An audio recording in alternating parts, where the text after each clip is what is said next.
Il vento sardista ritorna a soffiare. Presentando a Sassari i candidati della provincia alle prossime elezioni politiche, il presidente dei Quattro Mori Giacomo Sanna, capolista al Senato davanti all'ex assessore all'agricoltura Andrea Prato, ha sottolineato come le Pizdaz sia rimasto l'unico punto di riferimento per i sardi, l'unico a spingersi oltre le logiche dei partiti nazionali, incapaci di rappresentare le istanze del popolo sardo.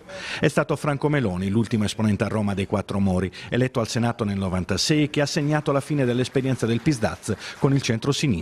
Alla Camera il capolista è l'imprenditore cagliaritano Massimo Cugusi, seguito da Elisabeth Rio, domenicana, da tempo residente nell'isola dove studia e lavora.